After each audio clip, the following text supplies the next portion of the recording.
नमस्कार, फ्रिडम चौतारी पडकास्टको 82औं श्रृङ्खलामा यहाँहरूलाई स्वागत छ। म आदित्य दाहाल।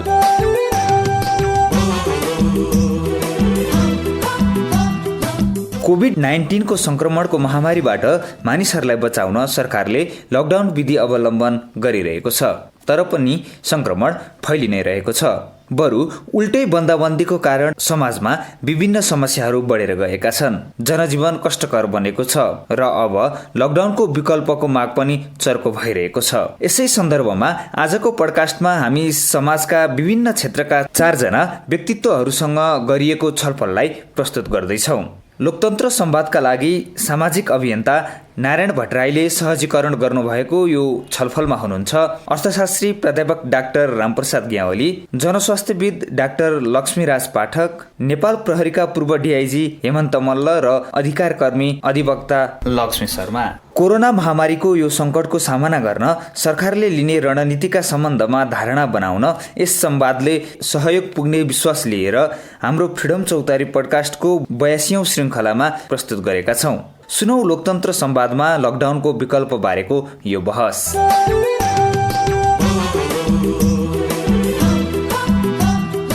सबैलाई हार्दिक नमस्कार छ। लोकतन्त्र संवाद श्रृङ्खलाको हामी 19औं श्रृङ्खलामा आइपुगेका छौँ। केही हाम्रा साथीहरूका बीचमा भएका अन्तर संवादलाई बाँकी गरेर यो अतिथिहरूसँग, विज्ञ व्यक्तित्वसँग, समाजका विभिन्न पक्षका विषयमा हामीले यो संवाद गर्ने श्रृङ्खला अन्तर्गत हामी आज 19औं श्रृङ्खलामा आइपुगेका छौँ। आज हामी नयाँ ढङ्गको छलफल गर्दैछौँ। हामीले अरू दिनमा जस्तो एउटै विषयवस्तुमा मात्रै सीमित रहेर छलफल गर्ने भन्दा पनि आज हामी नयाँ ढङ्गको परिस्थिति निर्माण भएको छ। सरकारले लकडाउनको समयावधि थप गरेको छ। हामी यो झन्डै 70 दिन लामो समय हामीले व्यतीत गरिसक्यौँ लकडाउनमा। तथापि परिणाम हाम्रा अघिल्तिर छर्लङ्ग छ। सरकारले लकडाउन थपेको छ। दिनानुदिन संक्रमित हुनेको संख्या बढिरहेको छ। आम जनमानसमा त्रास बढेको छ। यसले रोजगारीको पक्ष, अर्थतन्त्रको पक्ष, सामाजिक जनजीवनको पक्षलाई छेदविच्छेद बनाएको अवस्था एकातिर छ भने योसँग जुझ्नका लागि, योसँग मुकाबिला गर्नका लागि चाहिने संयन्त्रको अभाव पनि उत्तिकै टटकारो देखिँदैछ। यो बेलामा नागरिकको भेला हुने अधिकार, आवत जावतको अधिकार, अभिव्यक्ति स्वतन्त्रता समेत एक हदसम्म कुण्ठित भएको परिप्रेक्ष्यमा हामी छौँ। अब हाम्रा रोजगारीका गन्तव्यहरू के हुने, हाम्रो समग्र अर्थतन्त्रमा यसको क्षति कस्तो पर्ने र यो आम जनजीवनलाई व्यवस्थित ढङ्गले सुचारू गर्नका लागि हाम्रा अघिल्तिर के विकल्पहरू हुन सक्दछन्, लकडाउन नै उपयुक्त विकल्प हो या लकडाउनको विकल्प खोज्नुपर्ने बेला भएको हो, यो विषयमा आज हामी छलफल गर्नेछौँ। त्यसकारण हामीले समाजका 4वटा विभिन्न क्षेत्र, महत्त्वपूर्ण आयामबाट आज यसलाई लकडाउनको पृष्ठभूमिलाई, लकडाउनको परिस्थितिलाई केलाउनेछौँ, यसलाई छलफल गर्नेछौँ। यसका लागि हामीले अर्थशास्त्री प्राध्यापक डाक्टर रामप्रसाद गेवालीलाई आजको कार्यक्रममा आमन्त्रण गरेका छौँ। त्यसै गरी जनस्वास्थ्यको आँखाबाट यसलाई कसरी व्यवस्थित गर्न सकिन्छ, लकडाउन बाहेकको विकल्पहरू के हुन सक्दछन्, यो विषयमा जनस्वास्थ्यविद डाक्टर लक्ष्मीराज पाठक, जो नेपाल सरकारको स्वास्थ्य सेवामा लामो अनुभव पनि छ, स्वास्थ्य सेवा विभागको पूर्व महानिर्देशक पनि हुनुहुन्छ, उहाँसँग पनि संवाद हुनेछ। त्यसै गरी सुरक्षाको आँखाबाट, खास गरी अहिले फ्रन्ट लाइनमा चिकित्सकहरू, स्वास्थ्य कर्मीहरू, सुरक्षाकर्मीहरू र सञ्चारकर्मीहरू सबैभन्दा बढी जोखिमको मा छन्। यो हिसाबले सुरक्षाकर्मी र समग्र सुरक्षाको एङ्गलबाट यो लकडाउनको विकल्प के हुन सक्छ, यसलाई कसरी व्यवस्थित गर्न सकिन्छ भन्ने हिसाबले नेपालको प्रहरी प्रशासनमा लामो समय काम गर्नुभएका पूर्व एआइजी हेमन्त मल्ल पनि हाम्रा बीचमा हुनुहुन्छ। त्यसै गरेर यो बेला एक हिसाबले नागरिकका अधिकारहरू कुण्ठित भएका छन्। मौलिक हकमा पनि सङ्कुचन आएको छ। मान्छेको यो खाद्य सुरक्षामाथिको हक, स्वास्थ्यको हकदेखि थुप्रै मौलिक हकका विषयहरू, अभिव्यक्ति स्वतन्त्रतादेखि नागरिक अधिकारका विषयहरू पनि आज एक हदसम्म सङ्कुचनमा आएको परिस्थितिमा कानुनका जानकार अधिवक्ता एवं अधिकारकर्मी लक्ष्मी शर्मा हाम्रो बीचमा हुनुहुन्छ। नेपाल ल क्याम्पसमा प्राध्यापन गर्नुहुन्छ। हामी यसरी 4वटा एङ्गलबाट, सुरक्षाको एङ्गलबाट, अर्थतन्त्रको एङ्गलबाट, जनस्वास्थ्यको एङ्गलबाट र अधिकारको पर्सपेक्टिभबाट आजको संवादलाई हामी जोड्नेछौँ। हाम्रो साथीहरू आउने क्रम जारी नै छ। आउने साथीहरूलाई हाम्रा आजका सबै अतिथि पाहुनाहरूलाई म हार्दिक स्वागत गर्छु र आज यति बेलासम्म हाम्रो कार्यक्रममा उपस्थित हुनुभएका साथीहरूलाई म नाम लिएर चिनाउन पनि चाहन्छु। शान्ता कार्की सिन्धुलीबाट हुनुहुन्छ, हाम्रो नागरिक अगुवा तारनाथ दाहाल हुनुहुन्छ, अदान सिंह भण्डारी हुनुहुन्छ, अधिवक्ता देव महत हुनुहुन्छ, अमृत गेवाली, आत्माराम अकौलिया, बद्री अर्याल, बालकृष्ण पौडेल, भेषराज पोखरेल, विमला मरासिनी, त्यसै गरेर विष्णुपन्थी, डम्बर आले, दीपक खड्का, दिनेश राई, गणेशराज भट्ट, हेमन्त मल्ल मैले अघि भनिसकेँ, इन्दिरा निरौला, जीवन डङ्गोल हाम्रो बागमती प्रदेश सभाको सदस्य हुनुहुन्छ, त्यसै गरी खिम अर्याल, कुमार लुइटेल, महेन्द्र भण्डारी, मदनाथ खनाल, मोहन बराल हाम्रो पूर्व माननीय सदस्य हुनुहुन्छ, त्यसै गरी नवीन आत्रेय, नारायण हमाल, निरपबहादुर सुनार, पुष्प पौडेल, रामदेव चौधरी, ऋषि थपलिया चितवन, त्यसै गरेर रीता साई हाम्रो पूर्व संविधान सभाको सदस्य, सन्तोष पाण्ड्य, शुभ विमली, सुशान्त आचार्य, टिका श्रेष्ठ ओखलढुङ्गा, उत्तम भनेर मात्रै यहाँ आएको छ, लगायत साथीहरू हुनुहुन्छ। हाम्रो युवराज पाण्डे, कृष्ण रिजाल यहाँ जोडिँदै हुनुहुन्छ। सबै साथीहरूलाई म यहाँ कार्यक्रम होस्टका हैसियतले हार्दिक स्वागत गर्दै आजको विषय वस्तुमा म प्रवेश गर्न चाहन्छु। आज सर्वप्रथम हामी यो अर्थतन्त्रको आँखाबाट अहिलेको लकडाउनलाई हेरौँ, त्यसपछि क्रमशः अन्य क्षेत्रबाट हामी यसलाई चर्चा गर्नेछौँ। समय चाहिँ आज 4 जना वक्ताहरू हुनुहुन्छ, यो पनि म सूचित गरिहालौँ। त्यसका 1 घण्टा हामी आज अतिथि वक्ताहरूको कुरा सुन्नेछौँ। त्यसका लागि अब समानुपातिक वितरणको एङ्गलबाट टु दि पोइन्टमा प्रवेश गर्नुहोला। त्यसपछि हामी केही हाम्रा साथीहरूको प्रश्न तथा जिज्ञासालाई पनि यहाँहरूका बिचमा राख्नेछौँ। हाम्रो त्रिभुवन विश्वविद्यालयमा प्राध्यापन गर्नुहुन्छ प्राध्यापक रामप्रसाद गेवालीज्यू। उहाँ लामो समय अर्थतन्त्रको विषयमा, अर्थशास्त्रको विषयमा अध्येता पनि हुनुहुन्छ। यो लकडाउनलाई, अहिलेको समग्र नेपालको अर्थतन्त्रलाई अस्ति सरकारले भर्खर बजेट पनि ल्याएको छ। लकडाउन र यससँग सम्बन्धित सबै अर्थतन्त्रको विषयमा डाक्टर रामप्रसाद गेवालीज्यूलाई म हार्दिक अनुरोध गर्छु। Thank you Narayanji. अनि आदरणीय विष्णु पन्तजी, नारायणजी, लक्ष्मी पाठकजी, त्यस्तै गरी त्यस्तै किसिमले तारानाथ दाहालज्यू, हाम्रो मल्ल सर सुरक्षाबाट आउनुभएको र अन्य सबै साथीहरू, र अहिले म यो लकडाउनलाई कसरी इकोनोमिक्ससँग अथवा अर्थतन्त्रसँग जोड्ने र यसले हुन सक्छ भन्ने कुरामा चाहिँ म कन्सल्टेसन गर्न चाहन्छु। र यो कोरोना चाइनाको युहान प्रोभिन्सबाट सुरु भएको, डिसेम्बरको लास्टतिरबाट सुरु भयो, जनवरीबाट डेटको स्टार्टिङ भएको हो र अहिले संसारका 215वटा देशमा फैलिसकेका छ। भने 5 महिना, लगभग 5 महिना 6 महिनाको ड्युरेसनमा संसारभरि यसले यस किसिमको आक्रमण गरिराखेको स्थिति हामीले पाएका छौँ। र पहिला चाइना सबभन्दा ठुलो हिट लिस्टमा थियो र चाइनामा निकै मान्छे मरे र संसारभरि चाइना भाइरसको रूप पनि दिइयो। र अहिले आएर हेर्दाखेरि चाइना त संसारको 17औं लेभलमा मात्रै चाइना पुग्यो। त्यहाँ आएर कोरोना लगभग कन्ट्रोलै देखिन्छ। त्यो 82,000 भन्दा माथि खासै जान सकेको देखिन्न। न्यू डेट पनि असाध्यै बिग्रदैछ र यसको विकराल रूप अहिले युएसमा देखिएको छ। किनभने युएसमा कुनै लकडाउन उहाँहरूले युएसले गरेन, किनभने फ्री मार्केट इकोनोमी हो, डेमोक्रेसी हो, ह्युमन राइटको कुराले महत्त्वपूर्ण कुरा राख्छ भन्ने विश्वासमा आधारित एउटा अमेरिकन डक्ट्रिनका कारणले पनि त्यस हिसाबले त्यो उहाँहरूले लिएर गएकै कारणले पनि होला अर्थतन्त्र नै गायब गर्नुपर्छ भन्ने हिसाबले पनि सम्पूर्ण यातायातका साधनहरू, अन्य कुराहरू, रेलहरू उहाँहरूले रोक्नु भएन र परिणामस्वरूप अहिले संसारको सबभन्दा ज्यादा भिक्टिमका रूपमा युएस आएको छ। युएसमा मात्रै 18 लाख भन्दा माथि मानिसहरू यसबाट बाँच्न पीडित छ। संसारभरि 61,60,000 थिए र त्यसमध्ये युएसमा मात्रै 18 लाख भन्दा माथि छ भनेदेखि चाइना अहिले आएर 17 नम्बरमा गएको छ। र इटालीहरूमा निकै डेथ रेट पहिला देखिएको, अहिले मोरलेस कन्ट्रोल भएको छ। उनीहरूको नयाँ केसेसहरू कन्ट्रोल गर्दा उहाँहरू ग्रेजुअली लकडाउन खोल्ने केन्द्रमा हुनुहुन्छ। र एउटा बडो तड्कारो रूपमा आएको हामीलाई असर पार्ने भनेको इन्डियाले हो। इन्डियाको हाम्रो भूभाग 3तिरबाट जोडिएको छ, पूर्वमा, पश्चिममा, दक्षिणमा। यसरी 3तिरबाट इन्डियाको भूभाग जोडिएको र ओपेन बोर्डर भएका कारणले गर्दाखेरि लगभग 20 लाख मान्छेहरू इन्डियामा काम गर्छन् भन्ने अनुमान छ। र त्यस अनुमान मध्ये पनि 5-7 लाखदेखि मान्छेहरू त अहिले इन्डियाबाट आइराखेकै छ। र इन्डियाबाट त्यो लकडाउन खोल्ने बित्तिकै इन्डियाको आँकडा त यसरी बढेर गए 60-65 हजारमा मात्रै सीमित रहेको आँकडा अहिले आएर इन्डियामा मात्रै 1,82,000 भन्दा माथि त्यहाँ के भन्दा कोरोनाको केस देखिएको छ र 5,000 माथिको त्यहाँ डेथ भएको छ र इन्डियाबाट यही लहर नेपालीहरू लगभग 20 लाख नेपालीहरू इन्डियामा काम गर्छन् भन्ने जुन एजम्सन थियो त्यस हिसाबमा इन्डियाबाट आउनेहरूको लहर दिनदिनै हामी समाचारमा सुनेका छौँ र यस कारणले गर्दाखेरि त्यो लहरले गर्दा पनि नेपालमा यो के भन्दा कोरोनाको आक्रमण सुरु भयो र त्यो सुरु भइसकेपछि त हिजो साँझसम्मको मैले सुनेको स्ट्याटिस्टिक्समा 1402 जना कोरोनाबाट पीडित छौँ र अहिलेसम्म 6 जना मानिसहरू मरिसके पनि यो अहिलेसम्मको यथास्थिति हो। अब यसलाई कसरी लाने भन्ने कुरामा मैले अलिकति अर्थतन्त्रको कुरा गरौँ।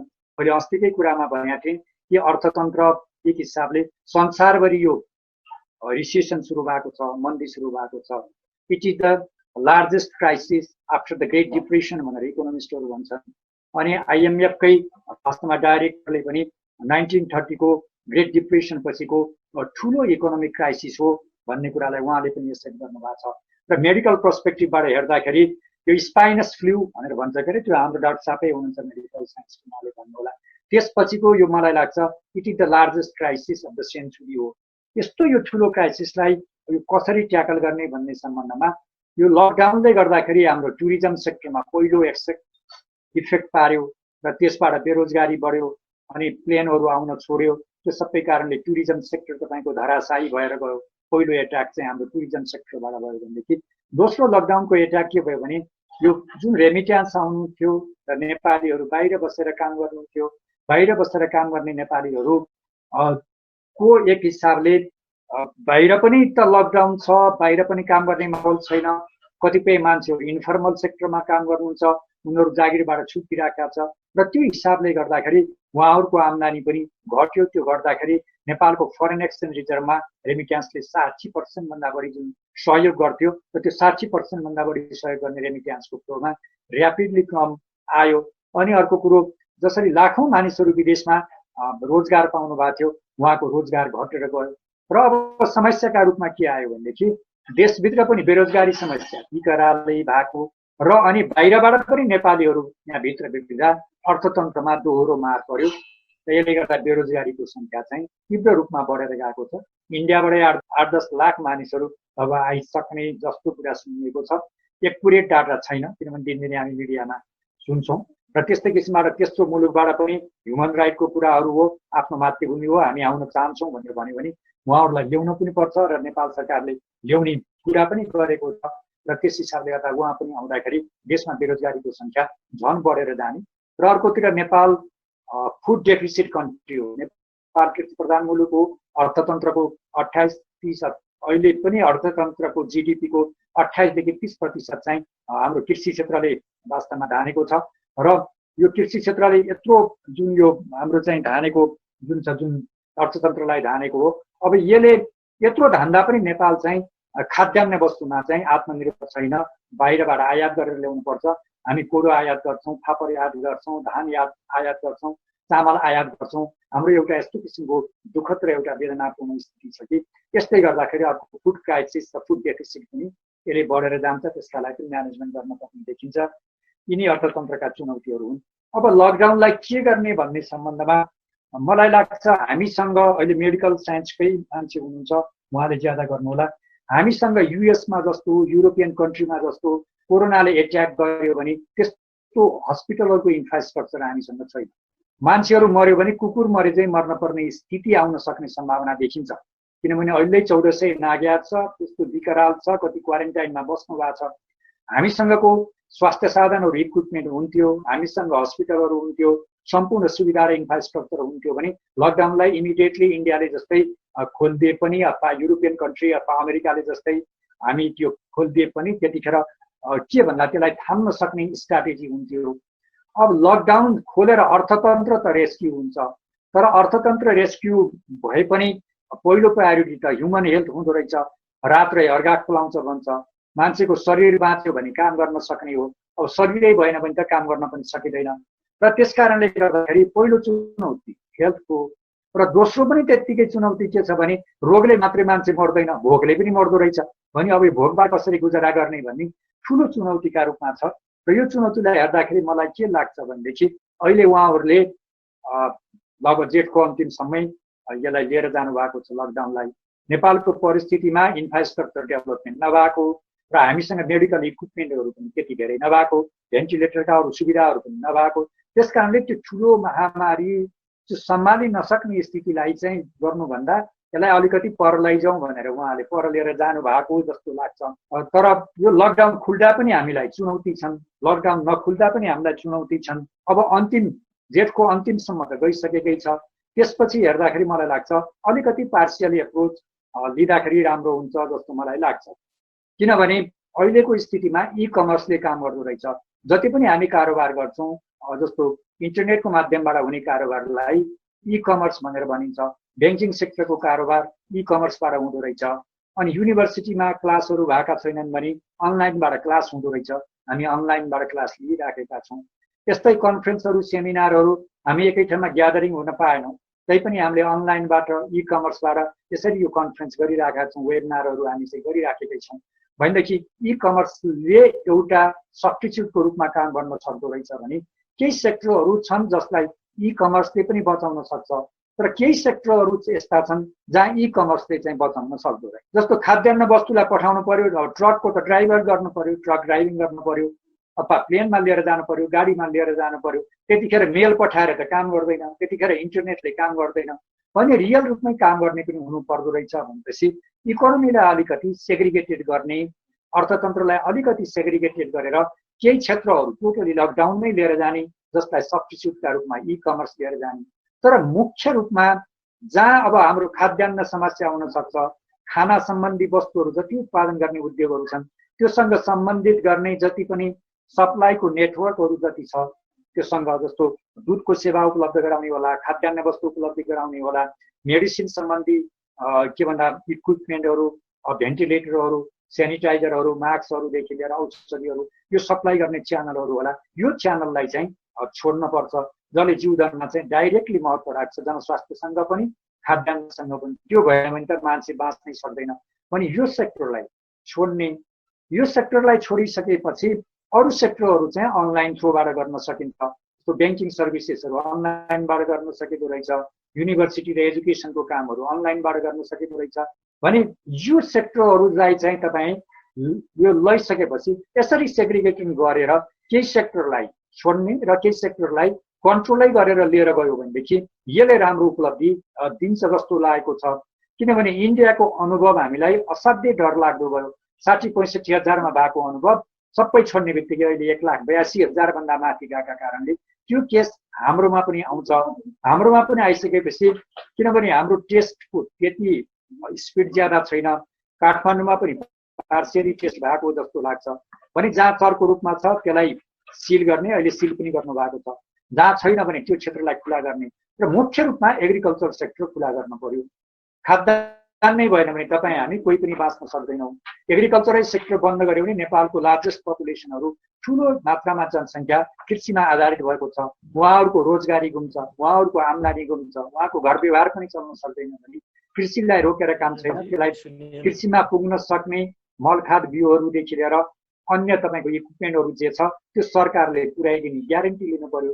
र तराई क्षेत्रमा चाहिँ हुन सक्ने लार्जर तपाईँको ठुला मेसिनहरू अथवा ट्र्याक्टरहरू अथवा के भने गहुँ काट्नेदेखि लिएर अरू सामानहरू जति छ त्यो कुराहरूले सरकारले उपलब्ध गराइदिनु पर्यो। मल बिउ खादहरू उपलब्ध गराउनु पर्यो। त्यसरी लिएर जाने हो भनेदेखि अर्थतन्त्र पनि बाँच्दै जाने र ह्युमन हेल्थ पनि बाँच्दै जाने जस्तो लाग्छ।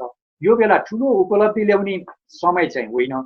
तर कतिपय जुन सामाजिक ग्यादरिङहरू छ, जस्तो डेमोन्स्ट्रेसनका कुराहरू होला, अनि ठुलो जुलुस निकाल्ने कुराहरू होला, अथवा तपाईँको विवाह व्रतबन्धमा हुने चाहिँ ग्यादरिङहरू होला, यस्तो सोसियल नेटवर्कहरूलाई, ठुलो ग्यादरिङलाई अझै पनि रोकेर लिएर जाँदाखेरि राम्रो हुन्छ जस्तो मलाई लाग्छ। डाक्टर साहबले यो विकल्पको विषयमा पनि भन्नुभयो, केही क्षेत्रहरू खुला गर्ने, केही क्षेत्र सिल गर्ने। खास गरी एग्रिकल्चरलाई, यो निर्माणको क्षेत्र छ नि डाक्टर साहब, धेरै जसो रोजगारी यो हाम्रो विकास निर्माणसँग सम्बन्धित निर्माणको क्षेत्रको रोजगारी छ। यो विषयले पनि नेपालको अर्थतन्त्रलाई ठुलो योगदान गर्छ, जीडीपीमा ठुलो कन्ट्रिब्युसन गर्छ।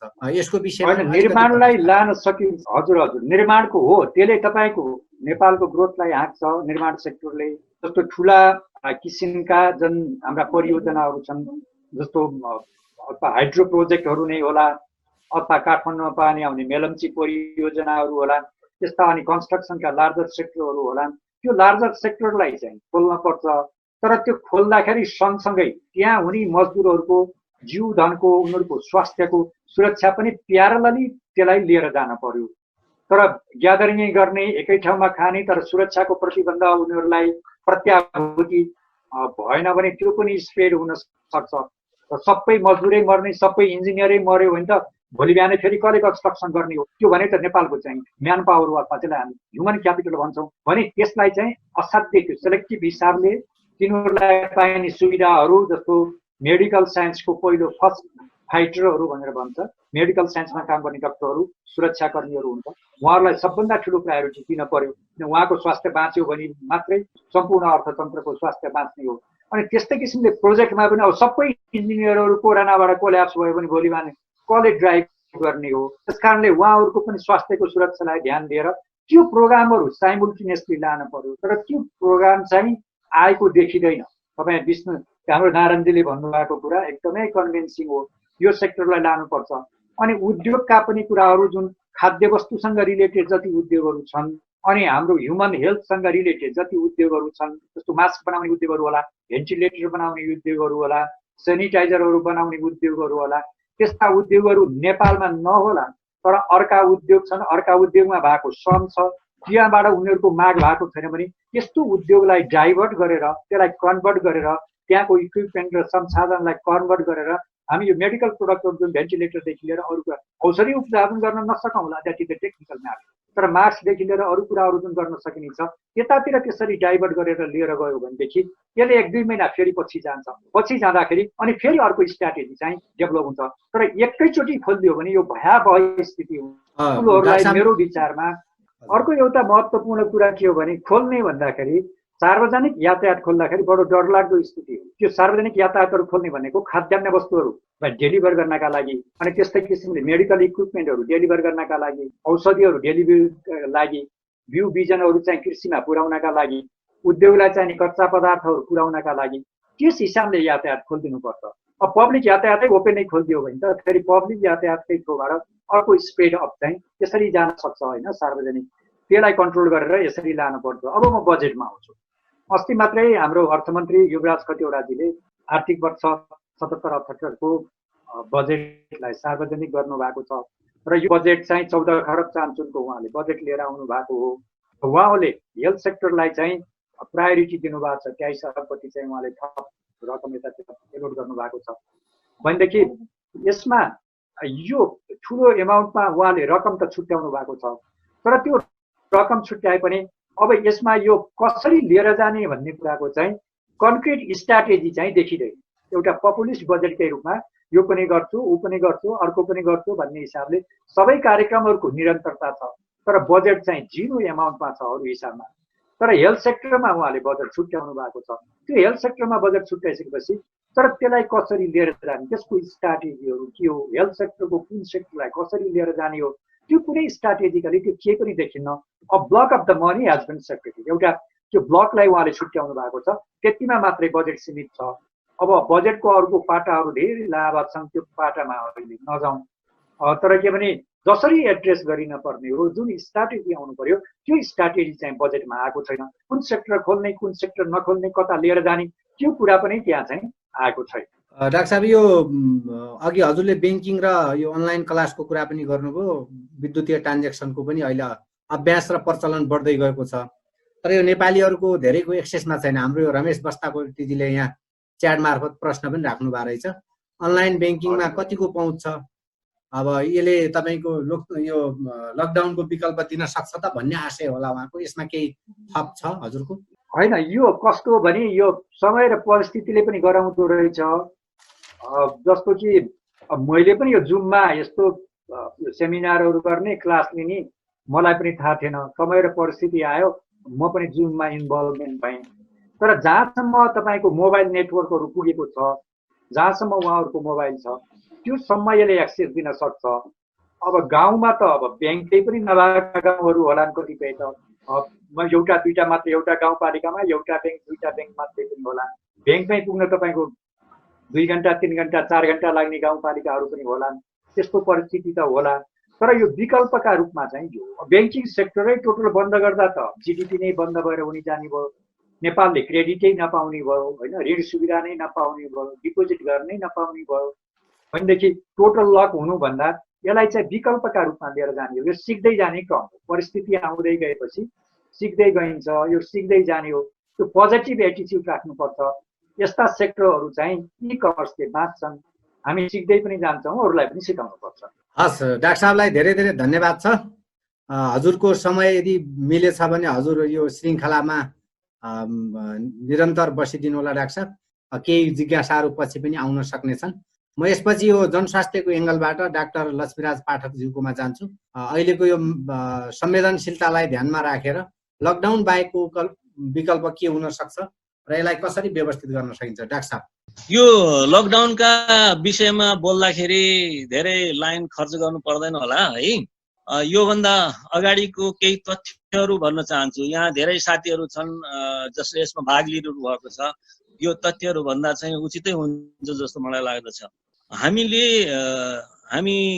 केही साथीहरू मिलेर हामीले एउटा मोडलिङ गरेका थियौँ। सुरुमा जब यहाँ एउटा केस मात्रै भएको थियो, एउटा केस, त्यो बेला चाहिँ के देखाएको थियौँ भने हामीले 5,000 जति संक्रमित हुने सम्भावना र 1 देखि 2% जनसङ्ख्याको भन्नाले 6 लाख जति चाहिँ हामीले टेस्ट गर्नुपर्ने अवस्था आउन सक्दछ। त्यो लक्षित समूह हुन्छ। त्यसलाई ध्यानमा राखेर योजना हामीले बनाउनु पर्यो भनेर सरकारलाई हामीले भनेका थियौँ। त्यो योजना बनाउन पनि सजिलो के थियो भने हामीले 4वटा T4T को सन्दर्भ दिएका थियौँ। अरू ठाउँ अरू नाउँ लिन्छन्, हामीले यहाँ 4T को सन्दर्भ दिएर त्यसलाई चाहिँ कन्सन्ट्रेट गरेर योजना बनाउनुहोस् भनेका थियौँ। जस्तै 4T भन्नाले ट्रेसिङ, ट्र्याकिङ, टेस्टिङ र ट्रिटमेन्ट। यो 4वटा चिज जनसङ्ख्या पनि हाम्रो अगाडि हुन्थ्यो र हामीसँग के गर्नुपर्छ भन्ने 4वटा T पनि हामीसँग थियो। त्यो आधारमा योजना बनाएर हामीले प्रिपेयरनेस, हामीले त्यो चाहिँ तयारी गरेको भए आज यो अवस्था आउँदैन थियो। एक अर्को कुरा पनि भनेको थियो, भारतसँग लाग्ने लामो सीमामा हामीले बढी चौकसी गर्नुपर्ने भनेको त्यो सीमा हो।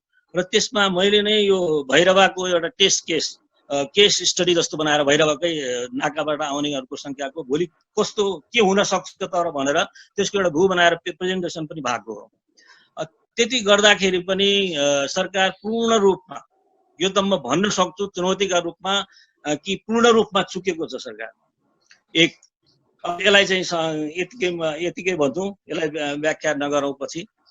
अर्को कुरा चाहिँ के छ भने यो पूर्ण तयारीमा चुकेपछिको अवस्था अहिले देखिरहनु भएको छ है। लकडाउनकै सन्दर्भमा बोलिरहेको छु म। यसलाई चाहिँ सान्दर्भिक हुन्छ भनेर मात्रै यो बोलिरहेको मैले। अब यो हाम्रो तयारीमा सुनिरहनु भएको छ अहिले। अब सङ्ख्या बढ्दै बढ्दैन भन्ने साथीहरूले भने, सरकारका साथीहरूले बढ्दै बढ्दैन, यो तपाईँहरूले बेकारमा अत्याउनुहुन्छ भनेर भनेको थियो।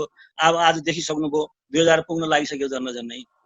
भनेपछि अब तयारी छैन, टेस्ट किट छैनन्, PCR मसिन छन्, किट छैनन्। किट छन् त त्यो स्वाब कलेक्सन गरेर स्वाब लिएर जाने भेहिकल छैन। अनि त्यस्तै किसिमले यो टेस्टिङ र ट्रेकिङको अवस्था नाजुक छ। क्वारेन्टाइनको अवस्था देखिरहनु भएको छ, भिडभाड जस्तै छ, धर्मशाला जस्तै छ, कुनै मापदण्डविहीन क्वारेन्टाइनहरू बनाइएका छन्। दिग्भ्रमित भएको छौँ हामीहरू। यस्तोमा लकडाउन कसैका लागि एउटा माध्यम भएको छ, आफूलाई चोक्च्याउन लकडाउन माध्यम भएको छ। तर लकडाउन मात्रै साधन हो, यो साध्य होइन। यो चाहिँ अहिलेको विश्व परिवेशमा र वैज्ञानिकहरूले गरेको भविष्यवाणीमा यो 2-3 वर्ष जान्छ कोरोना भन्ने, यो भाइरस कोभिड-19 को प्रकोप चाहिँ 2-3 वर्ष जान्छ भन्ने आइसकेको छ। अब त्यसलाई ध्यानमा राखेर पनि हामीले केही सुझावहरू दिइसकेका छौँ। त्यो पनि अब त्यसैले अब अहिले व्यवस्थापन गर्नुपर्ने सरकारले, मुख्य दायित्व त सरकारकै हो होइन। हामी त सहयोग गरिदिने हो, हामीलाई बोलायो भने हामीले सहयोग गर्ने हो, हामी गरिराखेका छौँ। र अब अहिले हेर्नुहोस् है, हामीसँग अवस्था के छ भने अभाव छ अहिले। चाहिने कुराहरू हामीले मगाउन सकेका छैनौँ, राख्न सकेका छैनौँ, भए जतिका सामानहरू सकिसकेको छ भन्नाले पूर्व तयारी सकियो। अब अवस्था के आउँछ त भने लकडाउन त एउटा माध्यम हो, साध्य हो, साधन हुँदै होइन। लकडाउन गरिसकेपछि लकडाउनको पालना कसरी गर्यौं भन्ने कुरा महत्त्वपूर्ण छ। लकडाउनको जुन उद्देश्य छ नि, जुन किसिमले स्टेप्सहरू छन् लकडाउन लगाउनका लागि, त्यो चाहिँ पुरा भएन भन्ने देखिसकेको छ अहिले। त्यसैले दक्षिणी नाकाबाट आइरहेका हाम्रो नेपाली दाजुभाइ दिदीबहिनीहरूलाई पनि हामीले पहिला रोक्यौं, अमानवीय तरिकाले ल्यायौं। त अब व्यवस्थापन गर्ने हामीसँग घरहरू छैनन् भनेपछि अरू उपाय त छैन त लकडाउन बाहेक। भएकालाई त हामीले रोक्नु पर्यो। यही सन्दर्भमा म भन्छु कुनै पनि महामारीका दुईटा प्रमुख स्टेजेसहरू हुन्छन्, खुड्किला हुन्छन् दुईटा। एउटा कन्टेनमेन्ट हुन्छ, कन्टेनमेन्ट जसमा हामी छौँ अहिले रोकथाम। दोस्रो चाहिँ मिटिगेसन भन्छ। त्यो मिटिगेसनमा हामीसँग भ्याक्सिन पनि छैन, औषधि पनि छैन, त्यसले त मिटिगेसनतिर त हामी जानै सक्दैनौँ। त्यसैले रोकथामकै उपाय हो। अब हामी रोक्न पनि नसक्ने गर्ने के त, भएका मान्छे जति छन् जसलाई संक्रमण भएको छैन तिनीहरूलाई सुरक्षित तिनीहरूको सुरक्षाका लागि लकडाउन भन्दा अरू उपाय छैन नेपाल जस्तो सन्दर्भमा। त्यसैले अहिले परेको अब भोलि सिनारियो अहिले गेवालीजीले पनि भन्नुभयो, हामीले लकडाउन खोल्दै गरौँ, संक्रमण चाहिँ बढ्दै गयो भने जुन राज्यले अहिले भइरहेका केही सीमित केसहरूलाई पनि व्यवस्थापन गर्न सकिरहेको छैन, भोलिका दिनमा त्यो भयावह स्थितिमा कम्युनिटीमा समुदायमा गयो भने त्यसले व्यवस्थापन गर्न सक्छ। त्यसैले यो चाहिँ लकडाउन त अहिले नेपाल जस्तो सन्दर्भमा एकदम अति आवश्यक छ। तर लकडाउनका पनि केही नियमहरू बनाइएका छन्, डब्ल्युएचओले एउटा स्ट्यान्डर्ड बनाएको छ मापदण्ड, त्यो पुरा भएन। त्यसलाई चाहिँ त्यो नभएको हुनाले लकडाउनलाई चाहिँ अब विस्तार गर्नै पर्ने बाध्यता छ अहिले, बाध्यता हो यो चाहिँ। भोलिका दिनमा हामीले कोरोनासँगै बाँच्नका लागि केही उपायहरू अपनाउनु पर्ने हुन्छ। ती उपाय के हुन सक्छन् त हामीले? ती उपाय भनेका अब हामीलाई जनतालाई सुसूचित गर्नु पर्यो, प्रत्येक व्यक्तिलाई सुसूचित गर्नु पर्यो। त्यसैले अहिले पनि केही बिग्रिया छैन। पहिला के भयो भने रियाक्सनरी भयो क्या हामी के गर्यौं भने उताबाट केही कुराहरू घट्यो, जस्तै बाँकेमा घट्यो, उदयपुरको उसमा भल्केमा घट्यो, दौड्यो, सबैजना त्यही दौड्यो। त्यो भनेको त त्यो होइन नि। हामी पूर्व तयारी साथ बसे भए त जुनसुकै ठाउँमा भए पनि हामीसँग यथेष्ट साधनहरू भएको भए त हामी गर्न सक्थ्यौँ नि। त्यसैले रियाक्सनरी भयो कि हामी प्रतिक्रियात्मक भयौँ, यो प्रोएक्टिभ भएनौँ। अहिले पनि प्रोएक्टिभ हुने खालको देखिएको छैन। त्यसैले हामीले सक्छौँ भने सरकारलाई एउटा घचघच्याउनु पर्यो के भने हामीलाई चाहिने सम्पूर्ण साधनहरू उपलब्ध हुनु पर्यो। यदि लकडाउन खोल्ने हो भने सम्पूर्ण साधन, टेस्टिङका साधनहरूदेखि उपचारका साधनहरू। के फरक पर्छ र H1N1मा पनि मान्छे मरेकै थिएन भनिरहेछन् होइन? त्यो होइन नि। हामीसँग बचाउनका लागि पनि भरेरै बाहिर आउँछ। अनि अहिले त भारतबाट आउने नेपाली दाजुभाइ दिदीबहिनीहरू यहाँ आउँदाखेरि यत्रो संक्रमण बढिरहेको अवस्थामा समुदायलाई घरबाट बाहिर जाऊ भन्ने बित्तिकै त के होला अवस्था? त्यसैले यो फेरि यो के छ भने 1 देखि 3 यो डबल हुँदै जान्छ क्या। यो संक्रमण एक व्यक्तिले कतिसम्म गर्न सक्दो रहेछ भने 335 जनासम्म देखिएको छ साउथ कोरियामा। अब त्यसैले यसरी मिक्सअप संक्रमण र समुदायलाई खोलेर एक ठाउँमा राख्न ल बसेर काम गर भन्ने हो भने भोलिका दिनमा स्थिति चाहिँ भयावह हुन्छ। त्यसैले अहिलेको लागि यो हाम्रो बीचको कुरा भएको हुनाले भने बाहिर त हामीले यो डराउने तर्साउने कुरा होइन, यो हाम्रो बीचको कुरा भएको हुनाले मात्रै भनिरहेको हो। त्यसैले यो सरकारलाई हामीले के भन्नु पर्यो भने पूर्व तयारी गर्नु पर्यो। भोलिका दिनमा यति जना, जब हामीले त 5000 मात्रै भनेको थियो, अनि 3 देखि 6 लाख टेस्ट गर्ने साधन चाहिँ हामीसँग हुनु पर्यो भनेको थियौँ। बेडहरू यति हुनुपर्छ भने भनेको थियौँ, यसको आधारमा बेड यति हुनुपर्छ भने भनेको थियौँ, त्यो पनि भएन। त्यसैले लकडाउन खोल्ने बित्तिकै त समुदाय नै अगाडि आउँदै सुनिरहनु भयो होला। अब जस्तै विदेशबाट ल्याउने भनिरहेछन्, विदेशबाट ल्याइसकेपछि के गर्ने त भन्दाखेरि यहाँ त क्वारेन्टाइन छैन, नभएपछि घरमै क्वारेन्टाइन गर्ने व्यवस्था मिलाउने भनेका छन्। यस्तो अवस्थाको हाम्रो यो व्यवस्थापन हाम्रो देशमा व्यवस्थापन छ भनेपछि लकडाउनलाई खोल्नु त अहिले त दुर्भाग्य हो। पहिले भनेको अहिले सत्य साबित भइरहेछ। 5000 भनेको थियौँ, 2000 पुग्न लागिसक्यो। त्यस्तै किसिमले 6 लाखलाई टेस्ट गर्ने भनेको थियौँ, त्यो सत्य साबित भएकोले म अहिले फेरि फोरकास्ट गर्छु कि लकडाउनलाई हामीले खोल्यौँ भने अपरजट हामीले खोल्यौँ भने भोलि दुर्भाग्य जनताका लागि। त्यसैले अहिलेको लागि केही जबसम्म पूर्व तयारीहरू हुँदैनन् सरकारका, ती पूर्व तयारी नहुन्जेलसम्मका लागि र सम्पूर्ण जनताहरू सुशिक्षित नभइकन र सबै समुदायलाई, सबै जनतालाई सामूहिक रूपमा एकताबद्ध गरेर यो अभियानमा लगाउन सकिन्जेलसम्म लकडाउन खोल्नुपर्ने चाहिँ ठाउँ देख्दिनँ म त। हस्, डाक्टर साहबलाई धेरै धेरै धन्यवाद छ। डाक्टर साहबको सन्दर्भमा यो जनस्वास्थ्यको सवालमा केही प्रश्नहरू आयो भने डाक्टर साहब हामीसँगै रहनु हुने नै छ। यति भनेर म हाम्रो आजका अर्का अतिथिज्यूकोमा पुग्छु। सुरक्षाको एङ्गलबाट लकडाउनको उपयुक्तता, यसको व्यवस्थापन सही ढङ्गले भएको छ छैन, यो विषयमा प्रश्न पारिदिन हुन्न। लामो समय नेपालको प्रहरी प्रशासनमा रहेर काम गर्नुभएका पूर्व डिआइजी हेमन्त मल्लज्यूलाई म हार्दिक अनुरोध गर्छु। सबलाई नमस्कार हजुर। पहिला म यहाँ विशालनगरमा बस्छु। मेरो घर फेरि कैलाली हो। कैलाली मैले भन्नुपर्ने कारण छ किनकि मेरो बोर्डर छेउको हो भन्नको लागि, किनकि बोर्डर सम्बन्धी पनि केही इस्युज आउने भएकोले म काठमाडौँको विशालनगर बसे तापनि घर मेरो कैलाली हो र रिटायरमेन्ट पछि पनि हामीहरू रिस्क म्यानेजमेन्ट एरियामा एउटा अफिस हामीहरूले खोलेको, त्यसमा काम गरिरहेको छौँ र यसबाट पर्ने इम्प्याक्टहरूको बारे पनि हामीले पनि स्टडी गरिरहेको छौँ। त्यो चाहिँ फेरि कुनै विदेशी सहयोगबाट होइन, हामीले आफ्नै रिसोर्सबाट गरिरहेको छौँ हामीहरूले। त्यसको रिजल्ट चाहिँ आउन अलिकति टाइम लाग्छ र म सिधा विषयमा प्रवेश गर्छु। अब यसमा केही कुरा इकोनोमिक्सको आउला, तर इकोनोमी सम्बन्धी आउँदैन फेरि, किनकि इकोनोमी सम्बन्धी आउँदैन कि इकोनोमिक्स पनि गर्नुपर्ने हुन्छ र केही कुरा मेडिकलको पनि आउन सक्ला, त्यो पनि सुरक्षासँग जोडिएकोले र डाक्टर साहबको उसमा पनि म आउँदैन। र सबभन्दा एउटा मैले हेरेको र हामीले पहिलादेखि भन्दै आएको कुरा हो, किनकि लकडाउन सुरु हुनुभन्दा 2 दिन पहिला पनि अब मेरो फेरि एउटा बानी आर्टिकल लेख्ने पनि बानी छ र मिडियामा पनि बोलिराख्ने भएकोले हामीहरूले लकडाउन भएको दोस्रो दिनदेखि बोलिरहेको छु कुरा र हिजोसम्म बोलिरहेको छु कुरा यो। र सबभन्दा समस्या कस्तो देख्यो भनेपछि गभर्मेन्टले लकडाउन गर्दैन, लकडाउन गरेपछि जुन इन्डियामा मान्छे छन् इन्डियामा थुनिन्छन् र बाहिरबाट ती मान्छे चाहिँ आउन पाउँदैनन् भन्ने एउटा हाम्रो त्यो सोचबाट लकडाउन गरियो र त्यो पछि पनि तयारी गरिएन। र हामीले यो सोचेनौँ कि ती मान्छे आउँछन् र मान्छे कति छन् भन्दाखेरि 20 देखि 40 लाख मान्छे इन्डियामा छन् भन्ने कुरा आउँछ। यति तथ्याङ्क चाहिँ क्लियर छैन। फेरि कसैले 40 लाख भन्छ, कसैले 20 लाख भन्छ। धेरै मान्छे आइसके, आएर पनि के बोर्डरमा मान्छे अड्के र त्यसबाट परेका समस्याहरू कुरा गरौँला र पछि के गर्दा हुन्छ त्यसो पनि छलफल गरौँला हामीहरू। र मान्छे आए र हामीले के सोच्यौँ भनेपछि र जुन नाकमा भएका मान्छे त तिनलाई मात्र हेरौँ, त्योदेखि बाहेक तराईको त के छ भनेपछि थुप्रै एक्सेस भएकाले थुप्रै मान्छेहरू छिरेर कतिपय सोसाइटीमा तिनीहरू एडजस्ट पनि भए। अब मान्छेहरू आइरहेछन् र अर्कोतिर के छ भनेपछि मान्छेहरू करिब 3 महिना हुन्छ लकडाउनले के गर्दा धेरै मान्छे अनइम्प्लोइड पनि भएका छन्। यसले पनि सुरक्षामा असर पार्छ। त्यसले गर्दा यो पनि भन्नुपर्ने कुरा यो अवस्था है मैले।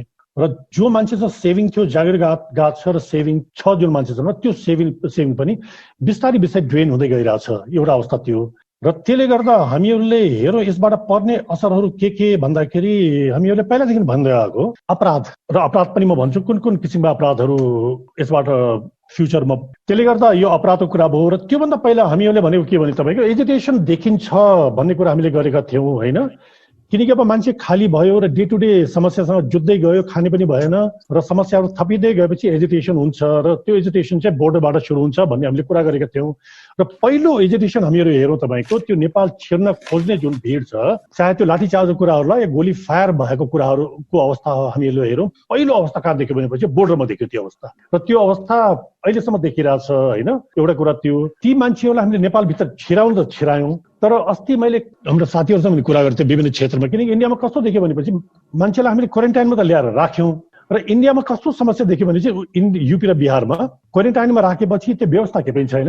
मान्छे आएर हाजिर गर्ने, साँझ भएपछि घरमा सुत्न जाने, बिहान अर्को दिन हाजिर गर्यो, दिउँसो खाना चाहिँ फेरि घर जाने, त्यस्तो समस्या इन्डियामा देखेकोले चाहिँ यहाँ पनि कुरा गर्दाखेरि नेपालमा पनि करिब त्यही अवस्था छ कि जस्तो देखियो। त्यसले गर्दा के छ भनेपछि जुन ठाउँमा मान्छेलाई जबरजस्ती थुन्न खोज्यो हामीहरूले, र तपाईँले सुन्नुभयो होला यो रौतहटदेखि लिएर कति ठाउँमा के भन्छ गोली फायरको घटनाहरू पनि भएका छन्, स्वास्थ्य कर्मी र प्रहरीमाथि हातपातका घटनाहरू पनि भएका छन्। र आज बिहानको मात्रै अघि मलाई कल आएको थियो यो कुरा बात मेरो 70मा मात्रै पनि एउटा यो सुरक्षाकर्मीको घुँडा हो कि के फुस्काइदियो घटना पनि एउटा आइरहेछ। त्यसले गर्दा कस्तो छ भने यो एउटा बोर्डर र उतातिर एजुटेसन भइरहेछ र भोलिको दिन मलाई के लागिरहेछ भनेपछि यो एजुटेसन भोलि दिन मान्छेले खान पाएन, किनकि हाम्रो सरकारको लकडाउनमा हाम्रो सोचाइ के भइदियो भनेपछि एउटा पोकोमा चामल हालिदिने र के दाल हालिदिने र मान्छेलाई दिदिने होइन। र त्यतिले मात्रै पनि मान्छेले सर्भाइभ गर्न सक्छ कि सक्दैन, किनकि मान्छे घरमा बसेपछि डे टु डे लाइफसँग सर्भाइभ गर्नको लागि त्योसँग जोडिएका थुप्रै कुराहरू छन्। हामीले त्यो चाहिँ सोचिरहेको छैनौँ। त्यसलाई चाहिँ हामीहरूले कसरी फेसिलिटेट गरिदिने, कसरी सहयोग गरिदिने, त्यो कुराहरू पनि आइरहेको छैन। त्यसले गर्दा भोलि दिन त्यो समस्याहरू पनि आउन सक्छ। र निसन्देह हामीले अहिले कुरा गर्ने भने अपराधको सङ्ख्या कम छ, तर अहिलेको अपराधको केही प्याटर्नहरूले चाहिँ इन्डिकेट गर्छन्। र किनकि अहिलेको यो समस्या हुँदै गएपछि एउटा त आर्थिक समस्याले गर्दा अपराध या भोलि दिन एजुकेसन मैले कुरा गरेँ, र अर्को के छ भनेपछि मनोवैज्ञानिक असर कुनै क्राइमको प्याटर्नमा देखिन्छ त्यो। र अहिलेको हामीहरू अपराधहरू जति पनि चोरीका घटनाहरू भइरहेछन् या पुलिसहरूसँग कुरा गर्दाखेरि पनि कस्तो देखिरहेछ चोरीको घटना भनेपछि पैसा चोरी हुन्छ या खानेकुराहरू चोरी भएको देखिरहेछ। मान्छेले आफू सर्भाइभ गर्नको लागि त्यस्तो सामानमा मात्रै उसको ध्यान छ अहिले। र हत्याका केही घटनाहरू पनि भइरहेछन् र हत्याका घटनाहरू पनि केही भएको देखिरहेछ। त्यसमा अब घरका समस्याहरू होलान् या मनोविज्ञान कारणहरू होला। र मैती देवीको अस्ति एउटा घटना छ, बडा एलार्मिङ घटना हो, हामीले त्यति सिरियसली हेरेनौँ।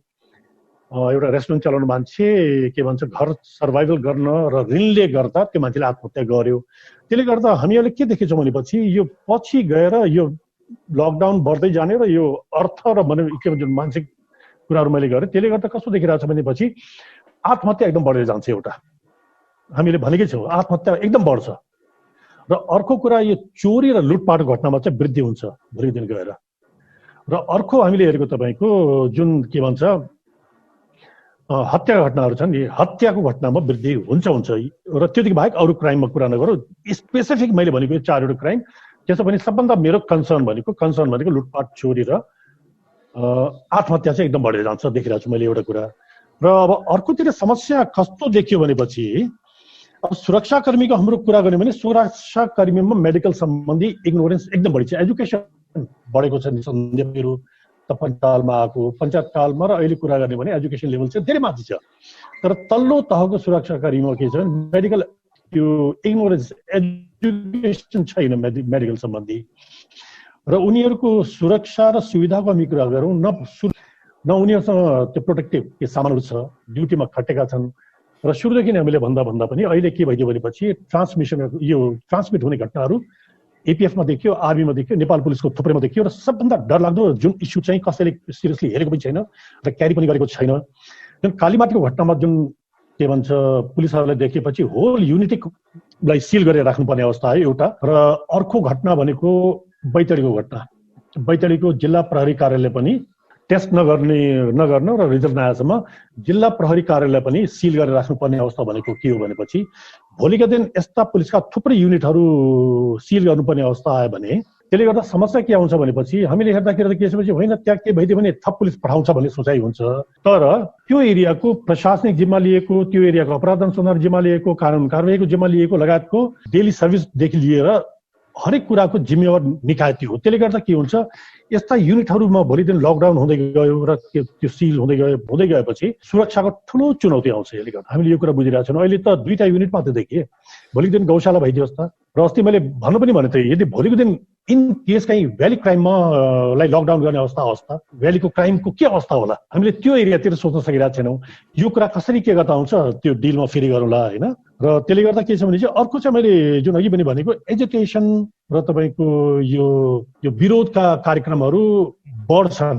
किनकि अहिलेसम्म मैले भने नि अघि बोर्डरमा देखियो, बोर्डपछि क्वारेन्टाइन भएका ठाउँमा देखियो सेवा सुविधाले लिएर त्यो बिस्तारै मान्छेहरू बाहिर आउँदै गएपछि र समस्याहरू थपिँदै गएपछि यो बढ्ने अवस्था मैले देखिरहेको छु। र अब यो खोल्ने के गर्ने यो बडा गाह्रो छ। यो भन्न बडा गाह्रो छ खोल्ने के गर्ने, किनकि अब हामीले जोनलाई क्याटेगराइज पनि गरेका छैनौँ। जोनलाई क्याटेगराइज त गर्नु पऱ्यो नि हामीहरूले होइन। कुनै ठाउँ त सिक्योर सुरक्षित छन् ठाउँहरू होइन। अब अनलाइन पनि हामीहरू खोलौँ भन्ने कुरा गर्छौँ, अनलाइनमा सबको एक्सेस छैन। जस्तै मेरै कुरा गर्ने भने म जागिर खाएको पुलिसमा यति भयो, मेरै अनलाइन ब्याङ्किङ गर्ने मलाई आउँदैन। मैले गरेकै छैन अनलाइन ब्याङ्किङको। ब्याङ्कमा अकाउन्ट छ, म जान्छु एटिएमबाट पैसा झिकेर ल्याउँछु, मेरै छैन अनलाइन ब्याङ्किङ, मलाई आउँदैन अनलाइन ब्याङ्किङको र मलाई भर पनि लाग्दैन अनलाइन ब्याङ्किङको। फेरि यस्तो अवस्था छ। त्यसले गर्दा अब जोनहरू डेभलप गरेर कुन चाहिँ सिक्योर छ त्यसलाई कसरी खोल्नु पर्छ र खोल्नु जरुरी पनि छ। कुनै एरियालाई चाहिँ सुरक्षित तरिकाले ओपन गर्न सकिन्छ भने खोल्नु जरुरी छ। यही खोल्नुपर्छ भनेर म भन्दैन फेरि, किनकि मान्छेलाई इङ्गेज गर्न जरुरी छ। ठुलो सङ्ख्यामा मान्छेहरू इङ्गेज भएनन् र अहिलेसम्म सोचाइ हामीहरूको यो कैलालीको मैले अघि भन्नुपर्ने कारण के हो भनेपछि अहिले किनकि म त किसान परिवारको मान्छे हो, म खेतीपाती त मलाई थाहा छ नि त, खेतीपातीको त हाम्रो 2 पुस्तौँदेखिको हाम्रो खेती गर्दै आएको हो। अहिले पो पुलिसमा आइयो र अहिले सरकारले के देखिरहेको छ भने चाहिँ होइन 20 लाख मान्छेलाई हामीहरू रोजगार उपलब्ध गराउँछौँ भन्ने कुराहरू गरिरहेको छ, त्यो अवस्था देखिरहेको छ नम्बर 1 कुरा। र अर्को कुरा के छ, थुप्रै गाउँमा फर्केका मान्छे छन् र अहिले सेल्फीमा कुटो कोदालो समातेर धान काटे जस्तो गरेर त्यो पछि ट्र्याक्टरमा बसेर कता कता खने जस्तो गरेर त्यो फोटो खिचेर सेल्फीमा हालेकोले सबै अब खेतीमा इङ्गेज हुन्छ नि भन्ने एउटा जुन हाम्रो सोचाइ छ मलाई लाग्दैन, किनकि अहिलेको जुन नयाँ जेनेरेसन छ त्यो खेतीबाट धेरै टाढा भइसकेको छ र खेतीबाट टाढा भएर नै यो जुन नयाँ जेनेरेसन छ तिनीहरू चाहिँ विभिन्न अपर्च्युनिटी खोज्दै विदेशहरू गएकोले भोलि दिन यिनीहरू कृषिमा इन्भल्भ हुन्छन् भन्ने मलाई चाहिँ शङ्कै लाग्छ, किनकि आफू पनि कृषि उसको भएकोले। र म त गइ पनि राख्छु गाउँमा, अहिले वैशाखमा जानुपर्ने लकडाउनले गर्दा फसियो यहाँ, र त वैशाखमा कैलाली जान्थेँ म। यो समस्याहरू देखिरहेको छु र त्यसले गर्दा अब हामीले बिस्तारै ओपन गर्नुपर्छ, तर हतारमा खोल्दाखेरि के छ, मेडिकल सपोर्ट छैन, केही पनि छैन र सबभन्दा जुन फ्रन्ट लाइनमा बसेका जुन सुरक्षा एजेन्सीहरू छन् यिनीहरूलाई हामीले प्रपरली सिक्योर गर्न सकेनौँ भनेपछि यिनीहरू सङ्क्रमित हुँदै गए, युनिटहरू सङ्क्रमित हुँदै गएपछि जुन सुरक्षा च्यालेन्जहरू बढ्दै जान्छ, त्यसले गर्दा अपराध लगायतका कुराहरू र जुनहरू नियन्त्रण गर्नुपर्ने हो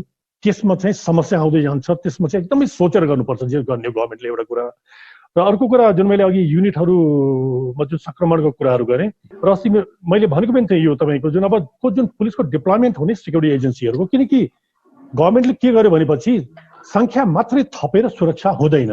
जुन एपिएफलाई जुन ठुलो सङ्ख्यामा डिप्लोय गर्ने जुन कुराहरू गर्यो नि त्यो बेला पनि हामीले रिजर्भेसन राखेको थियौँ, हामीहरूले ठुलो सङ्ख्यामा मान्छे राख्दैमा सुरक्षा हुँदैन र त्यसले गर्दा अब त समस्या कस्तो देखियो भने चाहिँ ग्रुपमा ठुलो सङ्ख्यामा एक ठाउँ राखेर सुरक्षा गर्ने हो या ठुलो ठाउँ मान्छे सङ्ख्या राखेर एकचोटि डिप्लोय गर्ने हो भनेपछि सङ्क्रमणको सङ्ख्या पनि बढी देखियो होइन।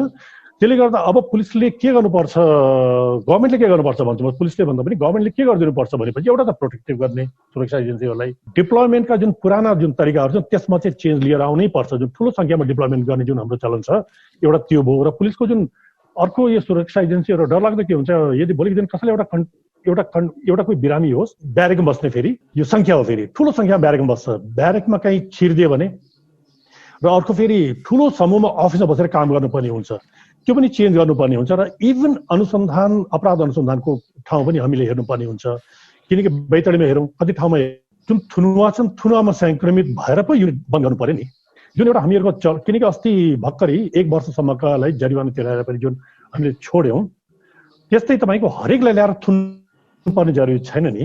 त्यसले गर्दा के छ भनेपछि यो जुन हाम्रो अपराध संहिता छ त्यसले पनि अनुसन्धान अधिकारी र प्रहरीलाई त्यो अधिकार पनि दिएछ। त्यसले गर्दा के लाग्छ भनेपछि हरेक अपराधमा हरेक मुद्दा दर्ता गरेपछि के भन्छ ल्याएर थुनेरै मुद्दा चलाउनु पर्ने छ, त्यसबाट पनि बाहिर रहनुपर्ने एउटा मैले देखेँ होइन। त्यसले गर्दा के छ भनेपछि कसरी कम गर्न सकिन्छ, डिप्लोयमेन्ट कसरी गर्ने, अपराध अनुसन्धान कसरी गर्ने र हाम्रो बस्ने त्यो पछि अफिसको म्यानेजमेन्ट लगायतका कुराहरू पनि धेरै चेन्ज गर्नुपर्ने अवस्थाहरू मैले देखिरहेको छु। र यो गर्दाखेरि हामीहरू कता सुरक्षित हुन्छौँ कि र अवेर पनि गर्नुपर्ने छ प्रहरीहरूलाई र अपराधमा वृद्धि हुन्छ, कुनै पनि हालतमा अपराधमा वृद्धि हुन्छ। किन वृद्धि हुन्छ जुन मैले अघि पनि भने र यो पछि म टुङ्गाउँछु पनि। र जुन मान्छे हामीले सजिलोसँग इङ्गेज गर्ने, मैले बजेट पनि हेरेको थिएँ, सजिलोसँग जुन इङ्गेज गर्ने जुन कुराहरू गरिरहेको छौँ त्यो प्र्याक्टिकली लागु होला जस्तो मलाई चाहिँ कुनै पनि हालतमा लाग्दैन। र त्यसले गर्दा के छ भने थुप्रै मान्छेहरू बाहिर आउँछन्, क्राइममा इन्भल्भ हुने, एजिटेसन हुने, त्यो पछि यसबाट के छ यो सरकारलाई मात्रै होइन कि अरू जुन पोलिटिकल पार्टी छन् उनीहरूलाई पनि च्यालेन्ज हो यो। त्यसले गर्दा यी कुराहरूमा हामीले ध्यान दिनुपर्छ कि जस्तो मलाई लाग्छ। र यति भन्दै म यही टुङ्गाउ कि। हस्, धन्यवाद छ हाम्रो पूर्व डिआइजी हेमन्त मल्लज्यूलाई। हजुर, यसपछि हामी यो नागरिक अधिकारको पर्सपेक्टिभबाट यो बेला नागरिकको हक अधिकारहरू कसरी सङ्कुचित भएको छ, कसरी उपयोग गरिरहेछन्, केमा बाधा छ, र त्यसमा पनि महिलाहरूको अवस्थालाई अलिक बढी फोकस गरेर अधिकारकर्मी अधिवक्ता लक्ष्मी शर्माज्यूलाई माग्न गर्छु। धन्यवाद। सबैको पक्ष हेर्दा चुनौती नै देखिराखेको देख्छ होइन। लकडाउनको उपयुक्तता कति भइराखेको छ, हुन सकेको छ भन्ने सिलसिलामा यसमा म अलिकति अर्को भिन्न बाटोबाट म अलिकति खोतल्ने प्रयास गर्छु है। यसमा चाहिँ के हो भने लकडाउनको जुन हामीले हेऱ्यौँ नेपालको कन्टेक्स्टमा हेर्दाखेरि माघमा पहिलो केस देखिएको थियो र जब देखिएपछि चैत्र 11 गतेलाई लकडाउन चैत्र 11 गतेदेखि हुँदैछ भनेर चैत्र 8 गते 7 या 8 गते 3 दिन अगाडि खोलिएको अवस्था थियो। र यहाँ चाहिँ 2-4 वटा पाटा हेर्नुपर्छ है। हामीले विश्वमा के सोचिरहेछौँ भने यो एक किसिमको प्राकृतिक प्रकोपसँग दाँजेर हेरेको हो कि भन्ने पिर परेको छ के। किन भन्दा समुद्रबाट आएको आँधी होइन, तुफान होइन, ठुलो नदीहरूले ल्याएको त्यस्तो प्राकृतिक प्रकोप नेचरबाट ल्याइराखेको महामारी होइन, यो व्यक्तिले व्यक्तिबाट सारिराखेको हो। र यो लकडाउन र यो सोसियल डिस्टेन्सिङलाई सिनोनिमसली हेरेकोले पनि अलिकति चिन्ता लागेको छ कि लकडाउन चाहिँ पूर्ण गतिशील समाजलाई पूर्ण रूपमा बन्द गरिएको अवस्था छ है। त्यसले गर्दाखेरि के देखिएछ भन्दाखेरि यसले एउटा विशेष सर्भिस अहिले जस्तो इकोनोमिक सेक्टरबाट, हेल्थ सेक्टरबाट, हामीले सुरक्षा सेक्टरबाट हेर्दाखेरि त्यो सबै सेक्टरलाई विशेष सर्कल अफ क्राइसिसको रूपमा लाँदैछ जस्तो लाग्छ। किन भन्दाखेरि हो ठिक हो, जीवन रहे सबै चल्छ, तर यो लकडाउन चाहिँ कस्तोको मात्र जीवन बचाउन सकिराखेको जस्तो लाग्छ भने अलिकति एउटा यसो सरसर्ती हेर्दाखेरि अहिले कस्तो भइरहेछ नि हाम्रो यो समाजको यो जुन चलायमान हेर्दाखेरि मध्यमवर्गीय निम्नमा झर्न थालिसकेको अवस्था छ। 60-70 दिन भइसक्यो उनीहरूको कुनै पनि गतिशीलता रहन नसकेको, मध्यमवर्गीय निम्न वर्गमा पुग्न थालिसकेका छन्, निम्नवर्गीय सर्वहारामा, र सर्वहारापछिको वर्ग भनेको तल्ला चाहिँ के हो त अन्तिम भयावह अब आत्महत्या लगायत चोरी चकरी डकैती आफूलाई नै के हो त भन्दा आफ्नो आइडेन्टिटीलाई नै असर पर्ने गरी विभिन्न उसमा लागेको अवस्था। हेर्नुहोस् एउटा ह्युमन डिग्निटीलाई पनि कसरी मेन्टेन गर्न नसकेको अवस्था देख्दाखेरि लकडाउनमा यसरी नबुझौँ होइन। भन्नाले लकडाउन चाहिँदैन भन्ने त कुरा होइन, किन भन्दा अहिलेको अन्तिम विकल्प हो भनेर, अथवा मेन वे अफ यो स्प्रेडिङ यो बढ्दो मल्टिप्लाई हुन रोकेको अवस्था यो हो भनेर भनिएको छ। तर यो बेलामा यसलाई सारेर सरिएको अवस्था होइन। एउटाले ग्रहण गर्छ, ग्रहण गरेर उसलाई बचाएर राखेको छ र अर्को व्यक्तिलाई भेट्दा उसले हस्तान्तरण गर्छ। त्यो हस्तान्तरण रोक्नको लागि लकडाउन गरिएको हो, अरू केही होइन। यहाँबाट अर्कोमा हस्तान्तरण गर्नको लागि रोकिएको हो भने चाहिँ त्यो सोसियल डिस्टेन्सिङ अप्रोच चाहिँ अथवा फिजिकल डिस्टेन्सिङ चाहिँ मेन्टेन गर्नको लागि अरू मेथडहरू छैन र अथवा केही सक्दैन, अथवा मोडालिटी चेन्ज गर्न सक्छ कि सक्दैन। किन भन्दा अफकोर्स अब सबैले भन्छन् यदि यो गरिएन भने इटली होला, ब्राजिल होला, त्यो होला, र एउटा स्कुल अफ थट त्यो डेभलप भइरहेछ नि। अर्को चाहिँ के हो त भन्दा लकडाउन खुल्ला राखिराख्यो भने युएस जस्तो होला, त्यसले पूर्ण रूपमा सबै स्टेटमा त होइन, युएसको सर्टेन स्टेट्सहरूले त त्यहाँका मेयरहरूले प्रयास गरेका पनि हुन्, तर त्यो गर्दाखेरि पुरै मानव अधिकार संरक्षण गर्छु भन्दाखेरि त झन् अवस्था एकदम भयावह दिनदिनै बढिराखेको अवस्था छ होला भनेर यसरी दुईटा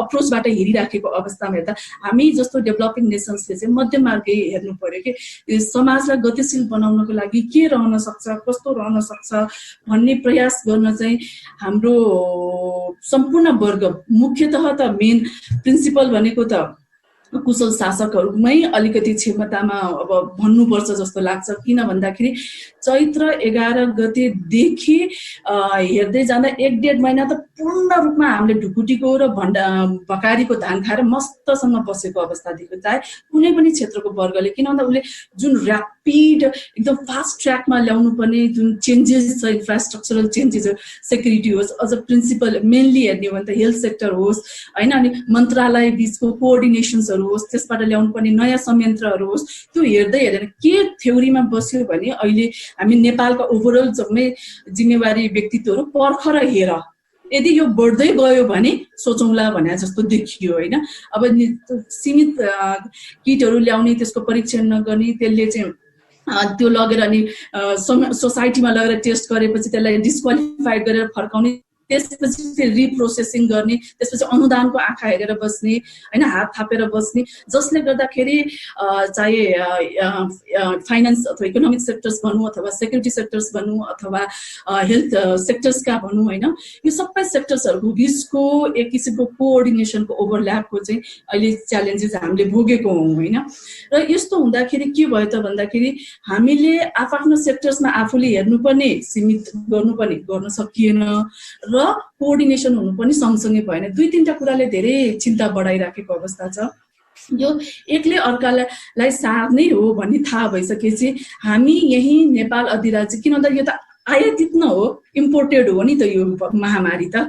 किन भन्दा यो यहीँ बसेर कुनै एयर पल्युसनले भनौँ अथवा वाटर पल्युसनले भनौँ अथवा अन्य एटमोस्फेरिक च्यालेन्जेसले अथवा विभिन्न वायुमण्डल विभिन्न कारणले आएको, जुन चाहिँ फोरकास्टै गर्न सकेको थिएन भन्ने होइन।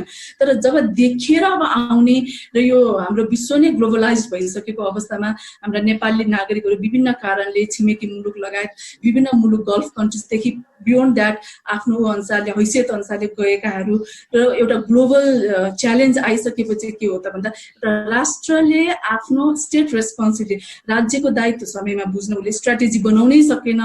किन भन्दाखेरि उसको फुल कन्सन्ट्रेसन भनेको त सबैले भनेको छ नि, नेपालको 3टा नाका मेन ओपन बोर्डर चाहिँ इन्डियासँग एसोसिएट छ, त्यहाँबाट आउन जान हामीलाई भिसा चाहिँदैन, केही चाहिँदैन, इजी फ्लो छ।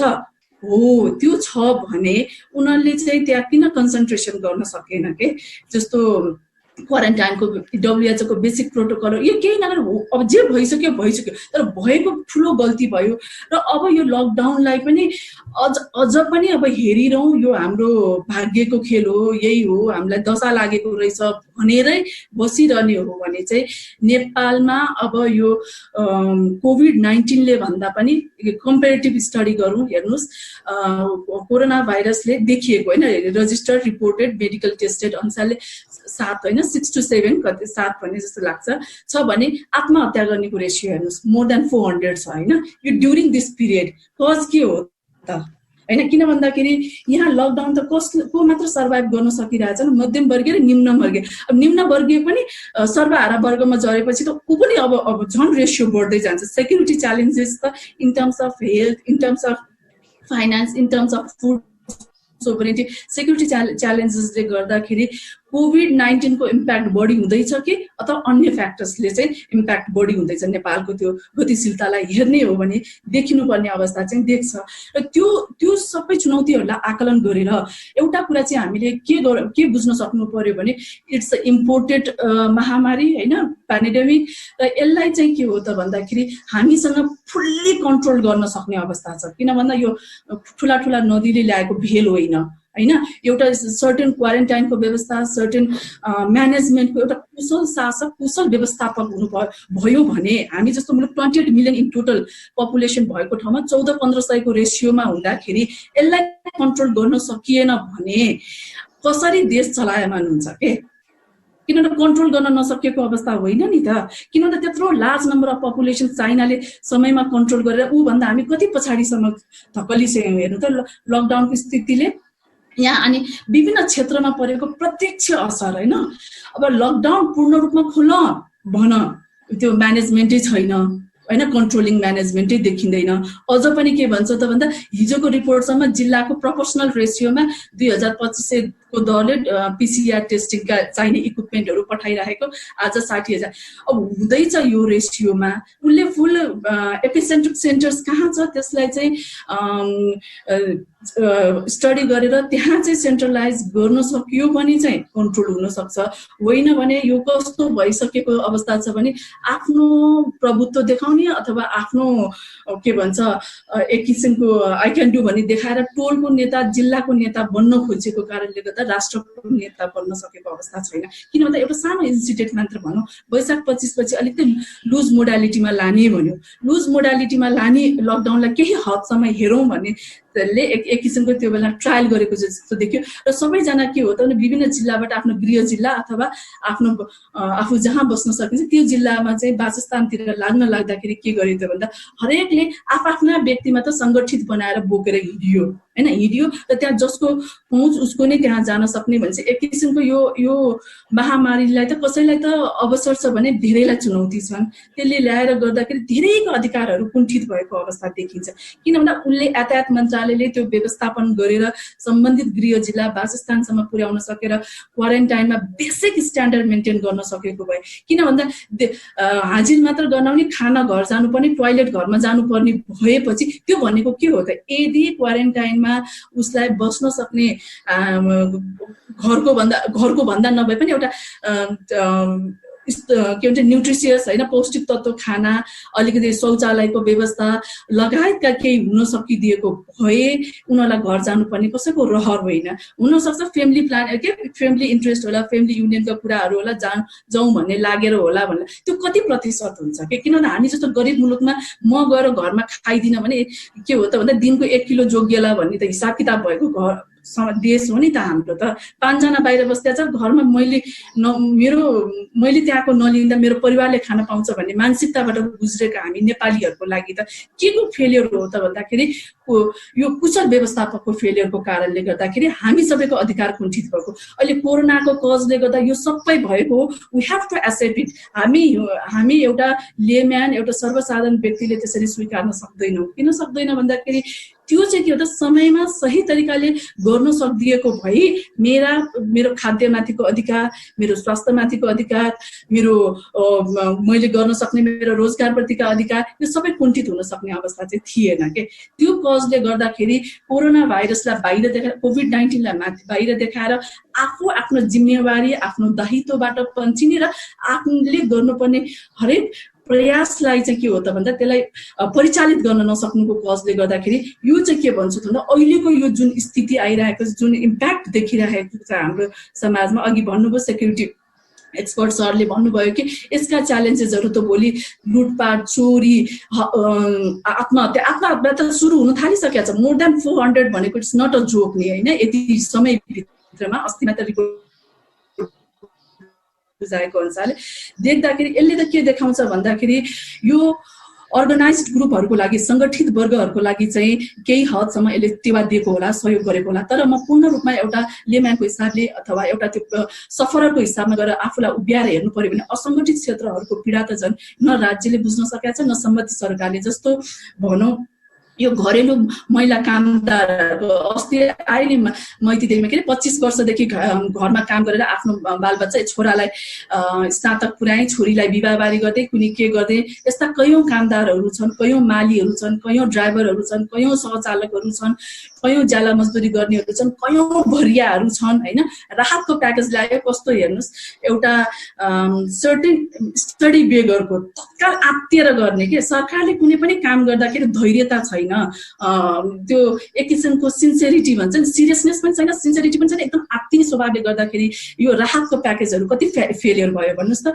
पहिला भन्थ्यो नागरिकता लिएर आउनुहोस् अथवा लाल पूर्जा लिएर आउनुहोस्, अब त्यो भइदियो त त्यहाँ माग्न जानुपर्ने अवस्था थिएन नि। किन उनले आफ्नो ओडाको एउटा संरचना छ नि, अहिले त हाम्रो सङ्घीय प्रणालीमा हुँदाखेरि टोलमा सरकारको उपस्थिति हुन सक्ने भएर उसले त्यो टोलको अध्ययन गराउने, एउटा सर्टेन ओडा नम्बर 1 मा कति छन् त त्यहाँ डेरामा बस्न सक्ने, कति चाहिने, र त्यो लिन लाइन लगाउने होइन नि।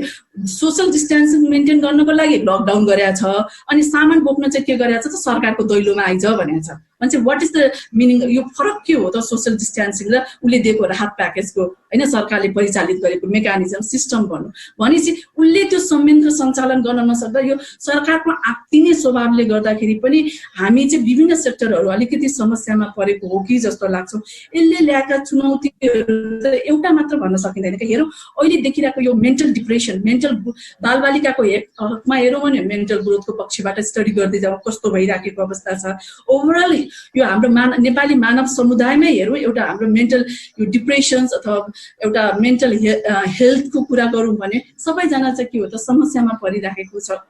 किन भन्दाखेरि दिनानुदिन हामीसँग भएका स्रोतहरू सकिँदै गएका अवस्थामा छन् भने कतिपय अवस्थामा दीर्घ रोगीहरू भएको घर परिवारमा सही उपचार गर्न जान नसक्ने, औषधि किन्न जान नसक्ने, पसलमा गयो भने अब त यो औषधि नपाउनेवाला छ भनेर तर्साइदिने होइन। त्यस्तै गरी के विभिन्न सेक्टर्समा गएर हेर्न खोजे चाहिएको आवश्यकताहरू प्राप्त गर्न नसक्ने, आफूले उत्पादन गरेका बाली नालीहरू ठाउँमा पुर्याउन नसक्ने, कुहिएर जाने, आफ्नो आँखा अगाडि दुध पोखेर गएको देख्ने, तरकारी कुहिएर गएको देख्ने, त्यसले मानसिक तनाव कति छ। आर्थिक आफ्नो ठाउँमै छ, यो मानसिक रिफ्रेसमेन्टलाई कति समय लाग्छ, कसले स्टडी गरेको छ सोसियो साइको पर्सपेक्टिभबाट भने त्यो कन्टेक्स्टलाई पनि हेर्नुपर्ने अवस्था देखिन्छ। त्यस्तै गरी अब महिलाहरूमा पनि के भन्छ ऊ अनुसारका छन्, शिक्षित महिलाहरू पनि आफ्नै चुनौतीहरू छन्, गृहिणी महिला भएर बसेकाहरू पनि उनीहरूकै त्यस्तै किसिमका चुनौतीहरू छन्।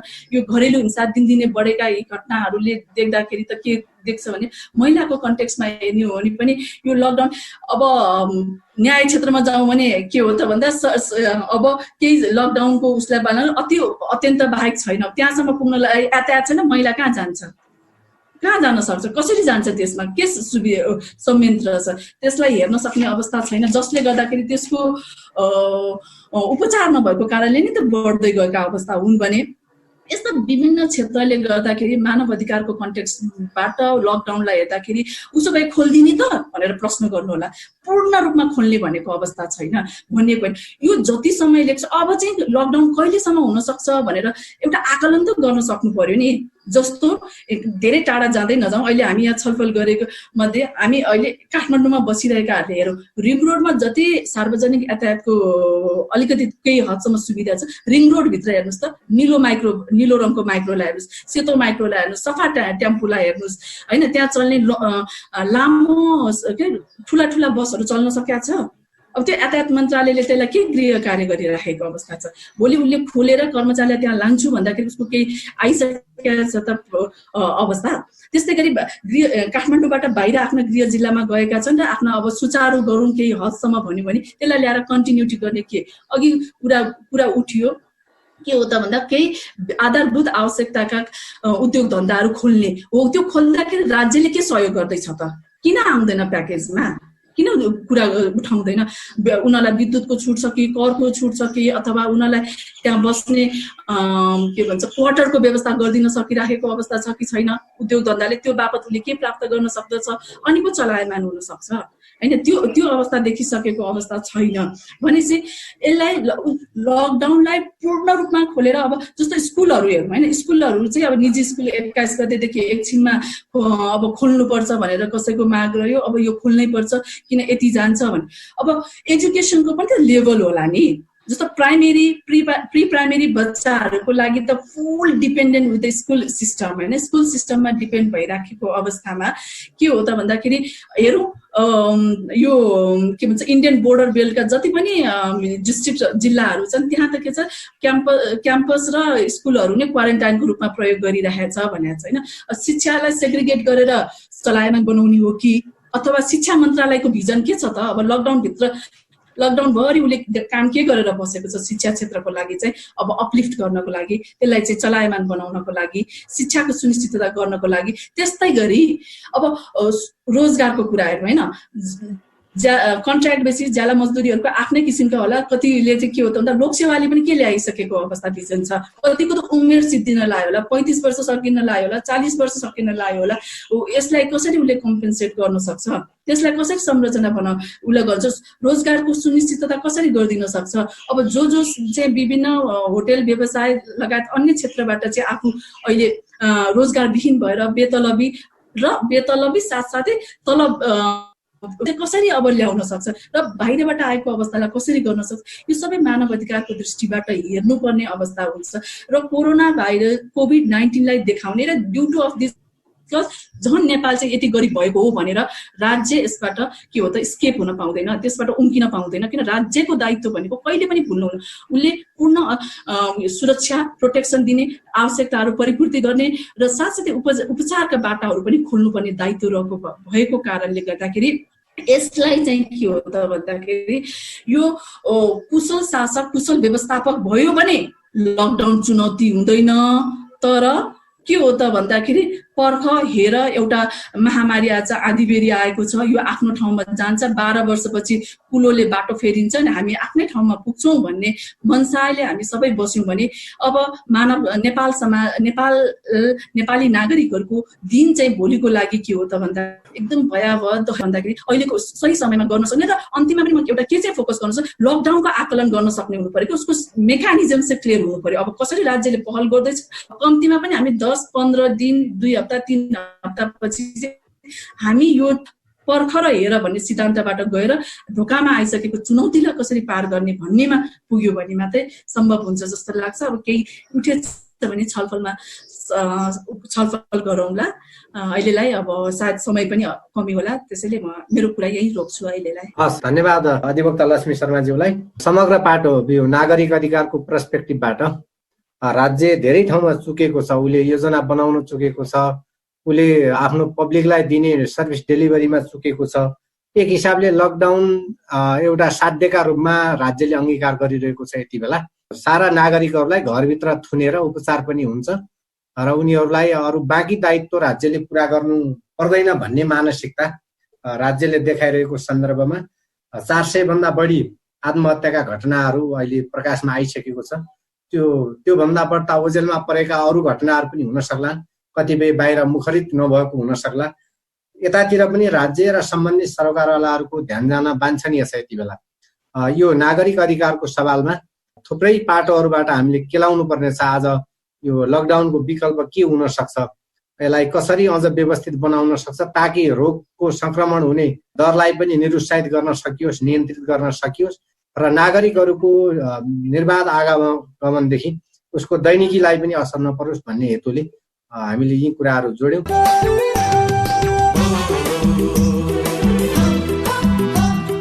तपाईलाई आजको पडकास्ट कस्तो लाग्यो? केही सल्लाह सुझाव र प्रतिक्रिया छन् भने फ्रिडम फोरमको पैसा नलाग्ने टेलिफोन नम्बर 1660010222 अथवा इमेल freedomforum2005@gmail.com अर्थात् FREEDOMFORUM2005@gmail.com मार्फत पनि प्रतिक्रिया जनाउन सक्नुहुन्छ।